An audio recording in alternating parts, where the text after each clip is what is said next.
ताकत देखने निकलेगी। लेकिन मैं आपसे ये बात साझा करना चाहता हूं, जिस तरीके से उनकी एक धारा बढ़ाई गई और वो बम फुस हो गया, वो फटाके से भी बदतर निकला। मुझे लगता है कि कांग्रेसियों का जो उम्मीदवार के चयन करने के अंदर उनने बहुत बड़ी गलती की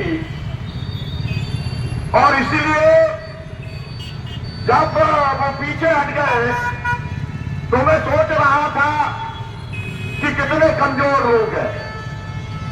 मैं आपके सामने खड़ा हूं, मेरे ऊपर 140 मुकदमे लगे अभी तक और केवल 54 साल की सजा हुई है। मैं अभी बेल के ऊपर बाहर हूं जबलपुर हाई कोर्ट से और इनकी एक धारा बढ़ गई तो ये पीछे हट गए। ऐसे लोगों को, डरपोक लोगों को सार्वजनिक जीवन में रहने का कोई अधिकार नहीं है। मुझे इस बात का फक्र है कि मैं SUCI के मैं यहां पर प्रत्याशी का समर्थन करने के लिए आया हूं। मैं SKM के प्रतिनिधि के तौर पर नहीं आया। SKM ने कॉल दिया है भाजपा को बेनकाब करो, भाजपा का विरोध करो, भाजपा को दंडित करो, लेकिन वो किसी का समर्थन नहीं करता, वो भाजपा का विरोध करता है। मैं यहां पर आया हूं मुल्ताई की जनता की ओर से, जिसने मुझे 2 बार, एक बार 50% वोट देकर, एक बार 60% वोट देकर विधायक बनाया था और जब पार्टियों के पास कोई रास्ता नहीं बचा तब उन्होंने मुझे सजा कराई और इस चुनाव की प्रक्रिया से बाहर कर दिया। मैं अपना कोई कहानी या रोना धोना नहीं सुनाना चाहता, लेकिन मैंने इस बात का जिक्र इसलिए किया तब एक भारत की राजनीति में एक नया सिलसिला शुरू हुआ था। अपने विरोधी को राजनीतिक रूप से चुनावी प्रक्रिया से हटाने के लिए उसे सजा दिलवा दो। तब ये बात हमारे कांग्रेस के मित्रों को समझ में नहीं आई थी, लेकिन जब राहुल गांधी को सजा हो गई एक फर्जी केस के अंदर 2 साल की और जब संसद से बाहर कर दिया तो मुझे लगता है कि कांग्रेस पार्टी के लोगों को भी समझ में आ गया कि ये साजिश का सिलसिला चालू है।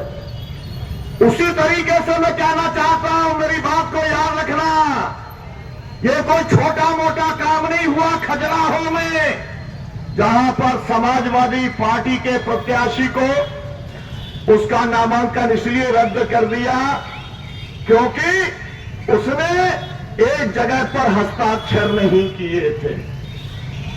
मैं परसों था बिहार में, CPI-ML के उम्मीदवार हमारे साथी 3 बार के पूर्व विधायक राजा राम सिंह काराकाट से चुनाव लड़ रहे रोहतास से, लिख करके देके जाता हूं कि वो चुनाव जीतने जा रहे हैं।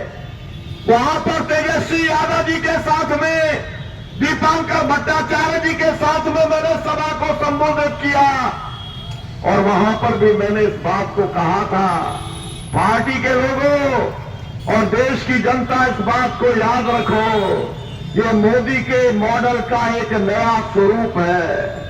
आपने एक मॉडल का स्वरूप देखा था गुजरात में, जहां लोगों का नरसंहार करने का काम किया था, हजारों लोगों की, अल्पसंख्यक लोगों की हत्याएं करने का काम हुआ था। फिर आपने एक मोदी का एक और स्वरूप देखा जिसको मैं कहता हूं मोदानी मॉडल। इस देश की सब संपत्ति को, पूरी संपत्ति को अडानी अंबानी को हवाले करने वाला मॉडल आपने देखा। वो तो चाहते थे इस देश की पूरी खेती को, वो चाहते थे कि हम किसानों की जमीन छीन करके अडानी अंबानी को सौंपने का काम करें, लेकिन देश के किसानों ने लड़ा। 380 दिन तक दिल्ली का घेराव करके रखा, 732 किसान शहीद हो गए, लेकिन उस लड़ाई को हमने जीतने का काम किया।